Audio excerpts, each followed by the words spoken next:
The crisp morning air carried the scent of pine and damp earth as the golden sun pierced through the towering trees.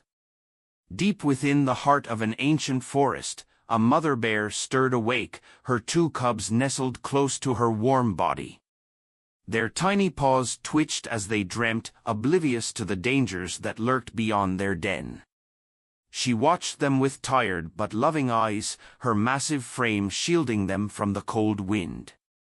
Life in the wilderness was never easy, but she had fought through countless hardships to keep them safe. And she would fight again, no matter the cost. As the sun climbed higher, the mother bear nudged her cubs awake with her nose. They let out soft, sleepy grunts before tumbling over each other in play. She rumbled affectionately, nudging them forward. It was time to find food. The three of them wandered through the dense forest, the cubs trotting beside their mother, stopping every few steps to inspect fallen leaves, chase after insects, and wrestle in the grass. Their mother allowed them these moments of joy but remained alert, her ears twitching, nose constantly testing the air. Something felt off. Suddenly, the birds above fell silent. A low growl rumbled through the trees. The mother bear froze, her muscles tensing. The cubs, sensing the sudden change in her posture, cowered behind her. A predator was near. Then, from the shadows, a pair of gleaming yellow eyes emerged. A massive mountain lion stepped forward, its sleek body moving with deadly grace. Its ribs protruded from its sides, a desperate, starving hunter.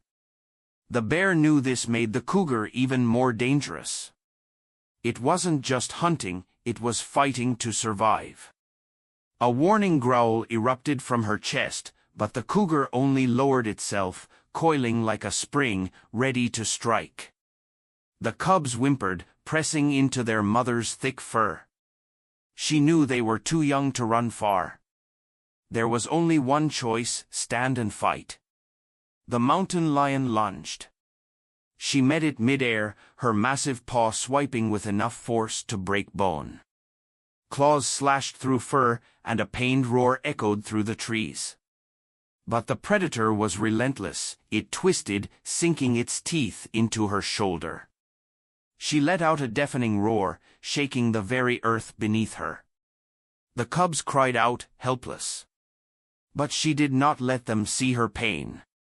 Summoning every last ounce of strength, she reared up on her hind legs and brought her full weight crashing down onto the cougar.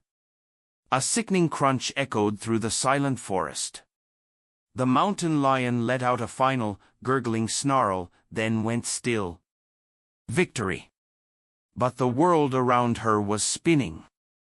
She stumbled, her vision blurring as warm blood seeped from deep wounds. The fight had taken more from her than she realized. Her breathing became labored.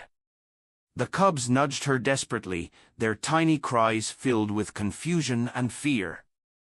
She tried to nuzzle them, to reassure them, but her strength was fading. As the world darkened, her last thought was not of pain nor fear. It was of them. Her cubs. Her life had been spent protecting them. And she had done just that. A final breath left her lips. She was gone.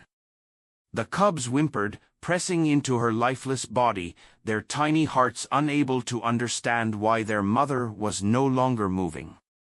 And just like that, in the heart of the great forest, they were alone. The forest stood still, wrapped in a suffocating silence. The towering trees, once a place of comfort and protection, now felt ominous and cold. The two cubs huddled beside their mother's unmoving body, their tiny forms trembling against the bitter wind. They didn't understand.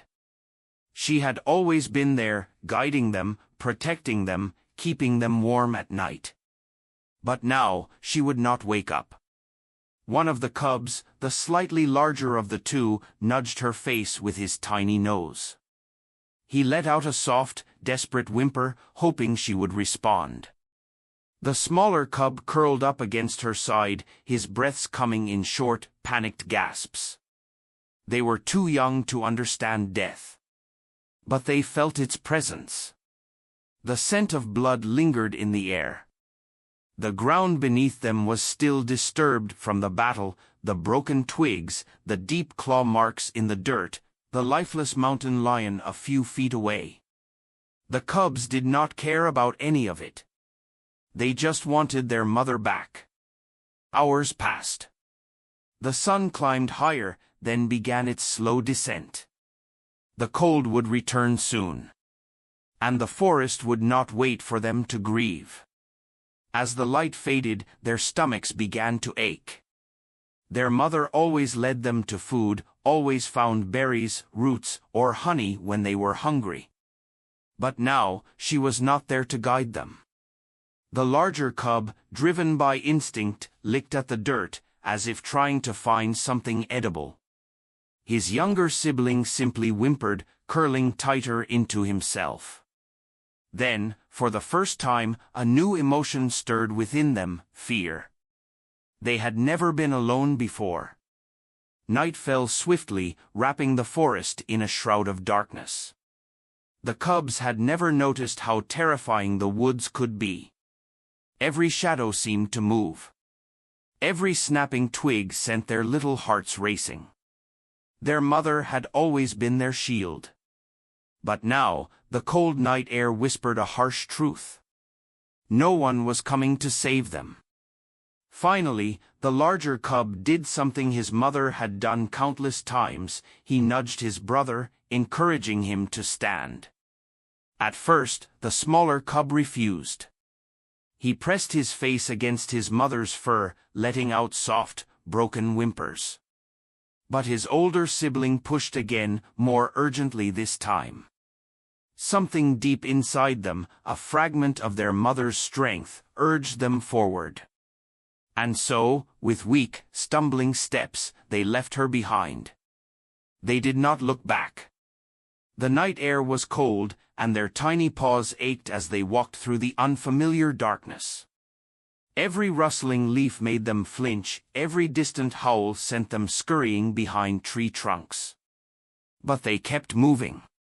Somewhere in the distance, the faintest scent of water carried through the air. They didn't know where they were going. They only knew they had to survive. The cubs moved through the dark forest, their tiny paws sinking into the cold earth. The towering trees, once their home, now seemed unfamiliar, looming figures that cast long, eerie shadows. Their mother had always been the one leading them through these woods, but now, they wandered aimlessly, driven by hunger and fear. The larger cub, though just as afraid, took the lead. His mother had always walked with quiet confidence, and he tried to mimic her movements, placing his paws carefully, his ears twitching at every sound. The smaller cub followed close behind, pressing against his sibling every few steps, seeking warmth and reassurance. The night grew colder. Their fur, still soft and thin, did little to shield them from the biting wind. The older cub could feel his brother shivering against him, his tiny body trembling with each gust of wind. They needed warmth. They needed shelter.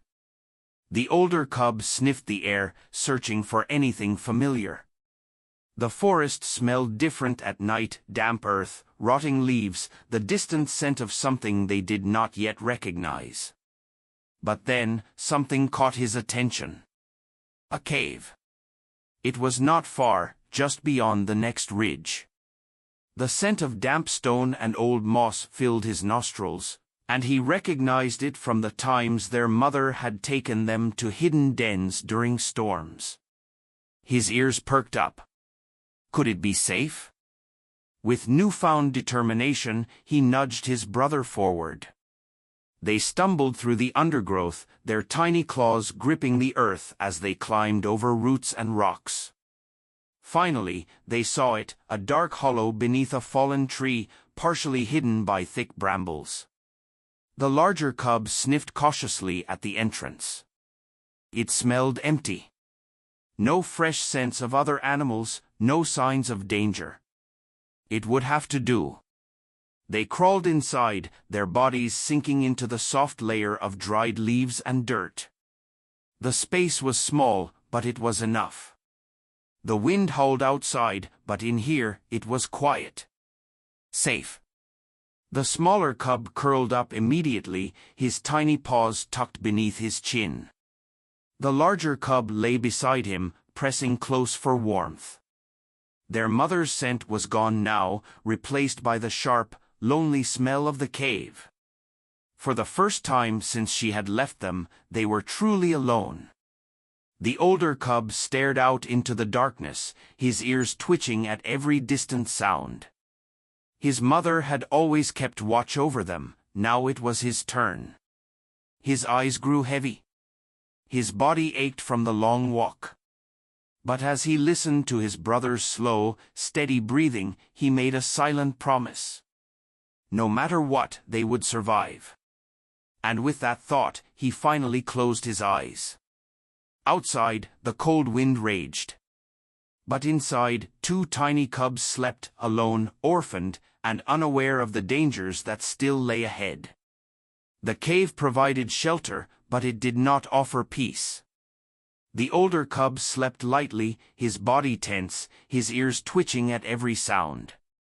His dreams were filled with the scent of his mother, her warmth, her steady presence.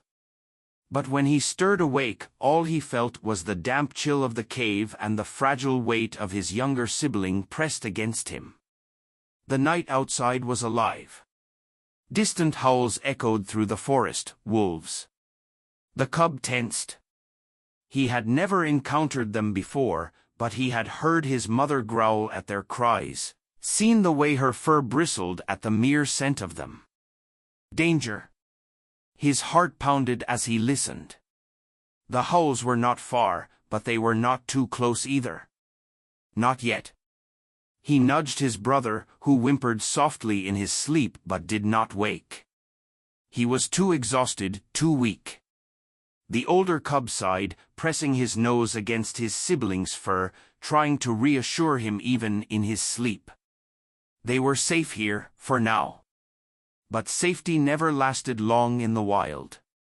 As the night stretched on, the forest outside fell eerily silent. The wind had died down. The insects had stopped chirping. Even the distant howls had faded. And then, a crunch. A soft sound. A paw pressing into dead leaves. The cub's eyes snapped open. His breath caught in his throat. Something was outside. He lifted his head slowly, barely daring to breathe. The entrance of the cave was pitch black, but he could sense something moving, something watching. A presence. Another step. Closer. His fur stood on end. Then, a scent drifted in, not wolf, not bear. Something smaller. Something familiar. His heart pounded as a shadow shifted at the cave's entrance. And then, a fox. The creature was thin, its ribs barely hidden beneath its fur. Its eyes gleamed in the moonlight as it peered into the cave. The cub knew why it was here. Food. For a moment, they locked eyes, cub and fox. Then, the fox crept forward, its nose twitching, sniffing for anything edible. The cub's breath came fast and shallow. His mother had always been the one to protect them from scavengers like this, but now, it was up to him. He did not know how to fight. He did not know how to growl properly. But instinct took over.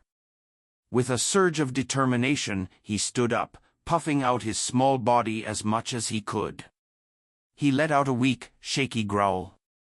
His first growl. The fox hesitated.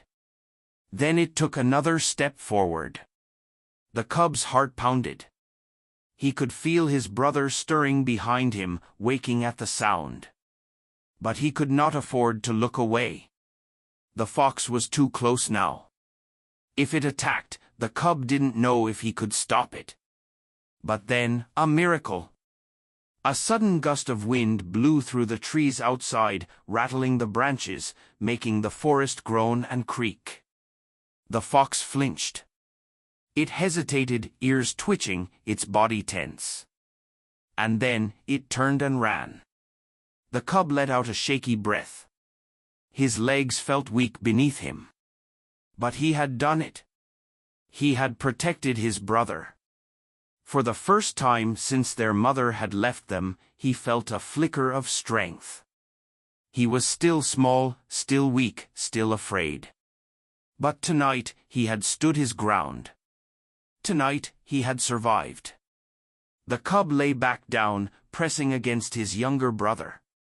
He was still shaking, but he did not let it show. His mother's absence had never felt so heavy.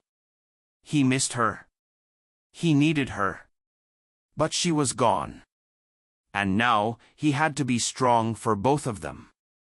Outside, the night stretched on. The cub did not sleep. He stayed awake, listening to the forest, watching the cave entrance, waiting for dawn to come. He did not know what tomorrow would bring. But he knew one thing. He and his brother would keep moving. They had to. They had no choice. The first rays of sunlight crept through the mouth of the cave, painting the damp walls in a soft golden hue. The older cub, who had not slept the entire night, blinked against the sudden brightness. His body ached from exhaustion, but his mind was sharp, alert. His younger brother stirred beside him, letting out a soft whimper before nuzzling into the warmth of his fur. The night had been long. Too long. But they had survived. For a brief moment, the older cub allowed himself to feel a glimmer of pride. He had protected his brother. He had stood his ground against the fox. He had made it through the night without their mother. But survival was not enough. They could not stay here. There was no food, no water. The cave had given them shelter, but if they remained too long, they would starve. The forest was vast, and danger lurked in every shadow. But somewhere out there, there had to be a place where they could be safe. The younger cub whimpered again, his small body shivering from the cold. His stomach growled, a desperate, hollow sound. The older cub knew what he had to do. It was time to leave. Carefully, he nudged his brother awake. The little cub blinked up at him, confused and drowsy. "We have to go," the older cub whispered, his voice rough from exhaustion. His younger brother let out a small, weak protest but did not resist. He was too tired, too hungry. He simply followed as the older cub led the way out of the cave, stepping cautiously onto the damp forest floor. The morning air was crisp, filled with the scent of wet earth and pine. Mist clung to the trees, swirling around their tiny bodies as they stepped forward. The older cub's ears flicked at every sound, every rustling leaf, every chirp of a distant bird. He had never felt so exposed. But they could not turn back. They walked in silence, their small paws pressing into the cold earth. The older cub kept his senses sharp, scanning the forest for danger. But what he was really searching for, what they desperately needed, was food. The younger cub stumbled behind him, his tiny legs weak. His breaths were labored, and his steps were slow. The older cub felt his chest tighten. He could not let his brother collapse. But where could they find food? And then, something. A scent drifted through the air, faint but unmistakable. It was unlike anything the cub had ever smelled before, sweet, rich, tempting. His ears perked up. His stomach clenched in hunger. What was it? The scent came from deeper in the forest. Toward the unknown. The older cub hesitated for only a moment before nudging his brother forward. "Come on," he murmured. The younger cub did not ask questions. He simply followed. They pushed forward, weaving through the undergrowth, stepping over fallen logs and through patches of ferns. The scent grew stronger with every step, making the older cub's hunger even more unbearable. And then, suddenly, they found it. The cubs emerged into a small clearing bathed in soft morning light. And there, nestled among the trees, was a broken tree trunk, split open, its insides gleaming with golden honeycomb. The scent was intoxicating. The older cub hesitated, ears twitching. He had seen his mother eat honey before, but she had always warned them that bees protected it. But as he stepped closer, he realized this one was abandoned. No buzzing. No swarming bees. It was safe. Without thinking, he lunged forward, sinking his small teeth into the sweet, sticky honeycomb. The taste was unlike anything he had ever known. Warm, rich, comforting. His younger brother whined, stumbling forward to join him. The older cub gently nudged a chunk toward him, watching as his sibling lapped at it eagerly. For the first time in what felt like forever, they were not starving. For the first time since they had lost their mother, they had found something good. The two cubs ate in silence, their small bodies curled up against each other. The older cub licked honey from his paw, his stomach full for the first time in days. For a fleeting moment, he felt safe. But deep in the forest, hidden beyond the trees, unseen eyes watched them. Waiting. And soon, the peace would shatter. The two cubs lay curled beside the broken tree trunk, their bellies full for the first time in days. The younger cub, exhausted from hunger and fear, had already drifted into a deep sleep, his tiny body rising and falling with each breath. The older cub, however, could not sleep. He licked the last traces of honey from his paws, his mind still racing. For a brief moment they had felt safe, but deep down he knew they weren't. The forest was not kind to orphans. And as the morning sun climbed higher, a strange unease settled in his chest. Something felt wrong. His ears twitched. His fur bristled. They were being watched. Slowly, the older cub lifted his head, his dark eyes scanning the thick undergrowth. The forest was silent. Too silent. The birds had stopped singing. The wind had stilled. Even the rustling of leaves had faded into an eerie quiet. And then, a movement. A shadow shifting behind the trees. A soft crunch of leaves. The sound of something, or someone, getting closer. His heart pounded. For a long moment, nothing happened. Then, a pair of yellow eyes emerged from the darkness. A sleek, low figure slinked forward from the trees, its fur dark and mottled, blending with the forest shadows. A lynx. Its sharp ears twitched, its muscular body moving in perfect silence. The predator's gaze was locked onto the cubs, cold, calculating. The older cub's breath caught in his throat. He had seen lynxes before, but never this close. His mother had always been there to scare them away. But now, she was gone. And they were alone. The lynx took another step forward, its powerful shoulders shifting beneath its fur. Its tail flicked, its body coiling like a spring, ready to pounce. The older cub acted on instinct. Run. Without hesitation, he shoved his younger brother awake. The little cub let out a startled cry, confused and groggy. Run, the older cub growled, nudging him toward the trees. The lynx snarled, its sharp teeth flashing. And then, it leaped. The cubs bolted. Their tiny paws pounded against the earth as they tore through the undergrowth, dodging branches and leaping over fallen logs. The older cub ran as fast as he could, but his younger brother was slower, still weak from hunger. Behind them, the lynx was gaining. The predator moved effortlessly through the forest, its long legs closing the distance with terrifying speed. The older cub could hear it, the soft thud of paws against the earth, the snap of twigs as it pursued them. His lungs burned. His legs ached. But he could not stop. He had to protect his brother. The cubs burst through the trees, and suddenly, there was nothing beneath their paws. The ground vanished. They skidded to a halt just in time, rocks crumbling beneath their feet. Before them stretched a sheer drop, a steep, jagged cliff plunging down into a river far below. Trapped.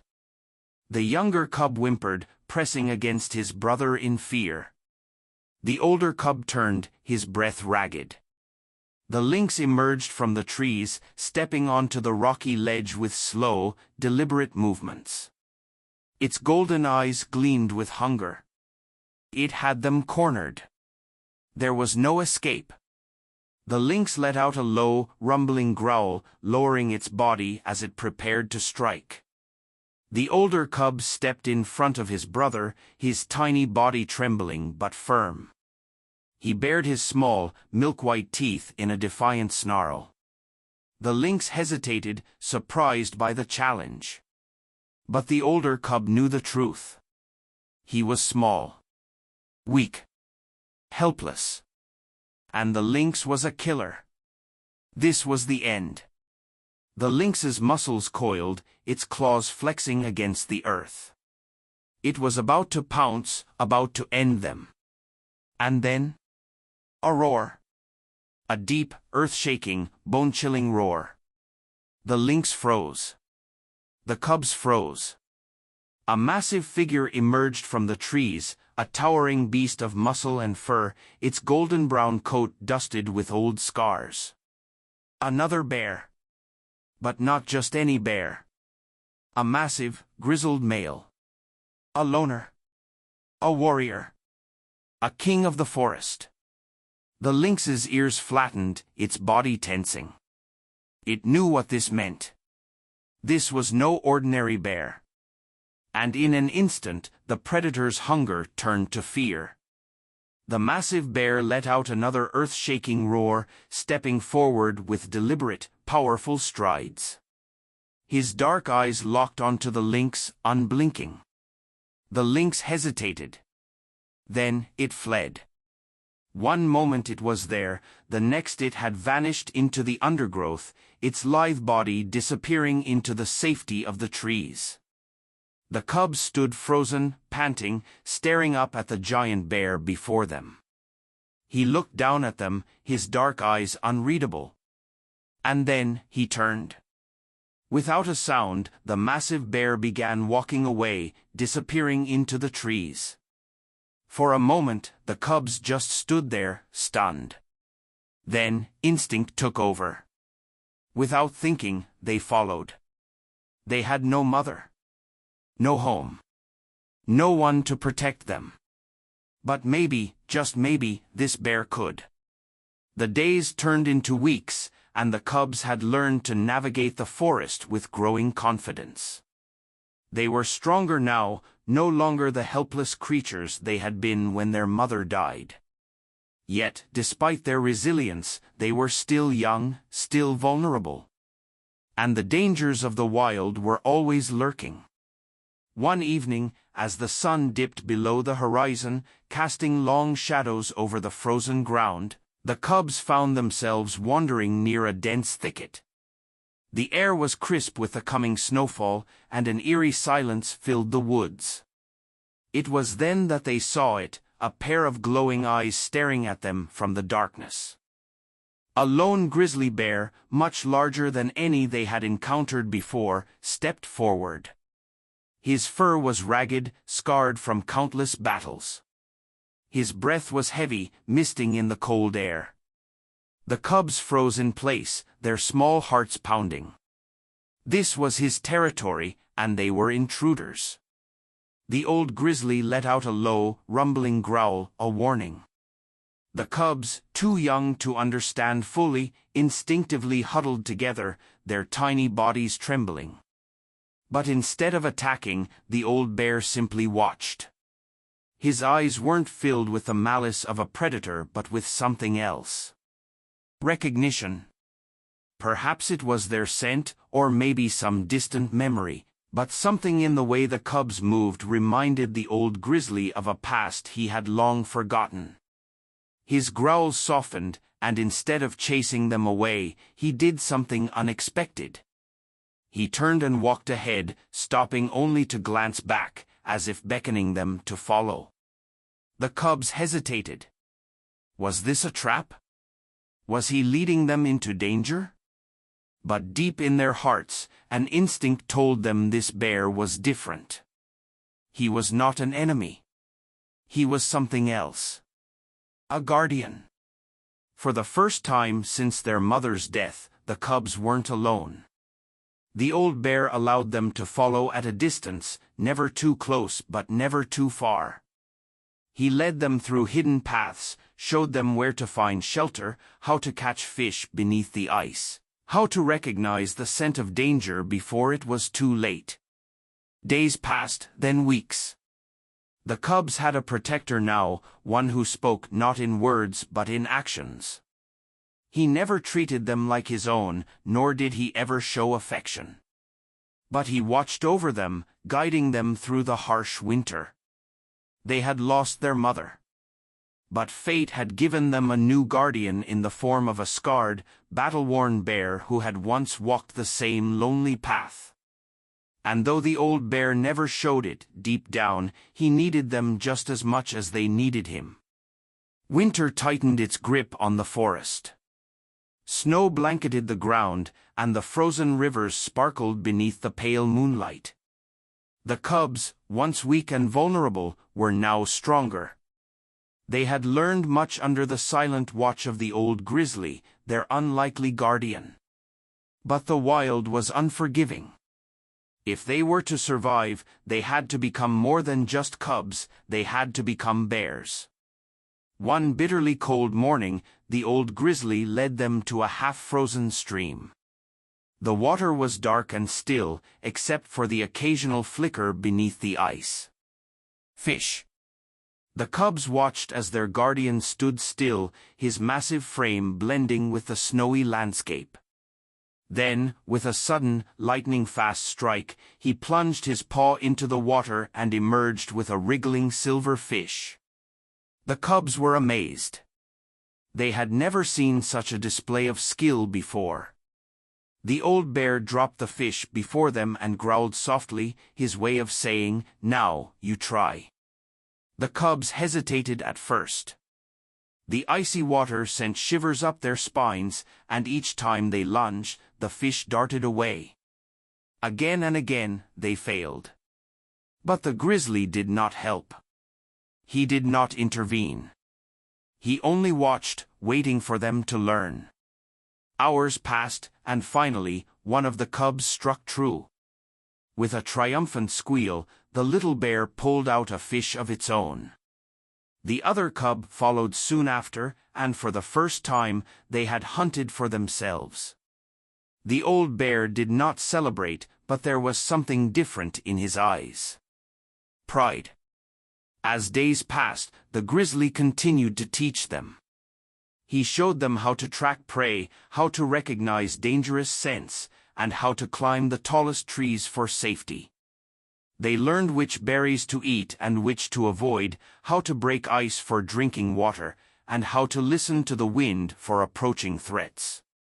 But with each lesson came new dangers. One evening, while following the old bear through a narrow ravine, a deep, guttural growl echoed through the air. The cubs froze. Their guardian stopped in his tracks, muscles tensed. From the shadows, a lone wolf stepped forward, teeth bared. The cubs instinctively huddled behind the grizzly, their small bodies trembling. They had seen wolves before, but never this close, never this fearless. The old bear did not move. He only stared the wolf down, his sheer presence enough to challenge the intruder. For a long moment the wolf did not move. Then, with a flick of its tail, it turned and vanished into the darkness. The cubs had seen firsthand why the grizzly was feared, why he had survived so long in the wild. But they also knew something else. One day, they would have to face the wild alone. And they had to be ready. The days grew shorter, and the air carried the first whispers of an approaching spring. Snow still blanketed the land, but the frozen rivers had begun to crack, and the scent of thawing earth drifted through the trees. For the cubs, this was home now. The deep forests, the towering cliffs, the icy streams, they had learned to navigate them all. But there was one final lesson their guardian had yet to teach. One evening, as the sky burned orange and purple, the old grizzly led the cubs to the highest ridge in the valley. From here, they could see everything, the winding rivers, the endless forests, the snow-capped mountains beyond. The cubs marveled at the vastness of the world. Then, the old bear did something strange. He let out a deep, powerful roar. It wasn't a roar of anger or warning. It was something else, a call. The sound echoed through the valley, bouncing off the cliffs and rolling over the treetops. The cubs watched in awe, not understanding its meaning. Then, from somewhere far away, another roar answered. The cubs flinched. It was another bear. For the first time, they realized something. They were not alone in the world. That night, the old bear led them back to their den. But something felt different. He moved slower, as if lost in thought. The cubs sensed a change, but they didn't understand. The next morning, the old bear took them to the river again. He watched as they fished, as they tracked scents, as they fought and played in the snow. He was testing them. And when the sun began to set, he did something unexpected. He turned away. The cubs froze. They watched as their guardian, the one who had raised them, walked into the trees and did not look back. They let out small whimpers, but he did not stop. He was leaving them. The cubs wanted to follow, but something deep inside held them back. A lesson they hadn't realized they had learned. This was the way of the wild. Their guardian had done his part. He had kept them alive, made them strong. Now, it was their turn to survive on their own. The cubs stood at the river's edge, watching the forest swallow the only family they had left. And then, for the first time in their young lives, they did not follow. The forest was silent that night. The cubs sat at the edge of the river, their eyes still fixed on the place where their guardian had disappeared. For the first time in their lives, they were truly alone. But something had changed. The fear that once gripped them as helpless cubs was no longer there. The wind howled through the trees, carrying the scent of distant creatures. The stars twinkled above, indifferent to their sorrow. The cubs huddled together, their fur brushing against each other for comfort. The warmth of their guardian was missing, but they still had each other. As the hours passed, the older cub, who had always been the most cautious, stood up and sniffed the air. He glanced at his siblings, then at the river. He remembered what their guardian had taught them. He took a few hesitant steps forward. The others followed. And just like that, they made their first decision without him. The next few days tested everything they had learned. Fishing was no longer a game, it was survival. Tracking was no longer practice, it was the only way to find food. Every rustling in the bushes, every shadow in the trees, they had to determine if it meant danger or opportunity. One evening, a snowstorm rolled in. The cubs scrambled to find shelter, their tiny bodies shivering as the icy wind lashed against them. They remembered the cave their guardian had once shown them. They found it on their own. They curled up inside, their sides rising and falling in sync. They missed him. They always would. But for the first time, they understood why he had left. The winter eventually began to melt away. The rivers flowed faster, the trees shook off their frost, and the land turned green again. One morning, as the cubs roamed the valley, they heard something. A roar. Their ears perked up. Not a threat. Not danger. Something else. Another bear. Not their guardian. But someone like him. And in that moment, they understood the lesson. Their journey was not over. It was only beginning. As the sun rose over the valley, the cubs moved forward, not as lost children, but as bears of the wild.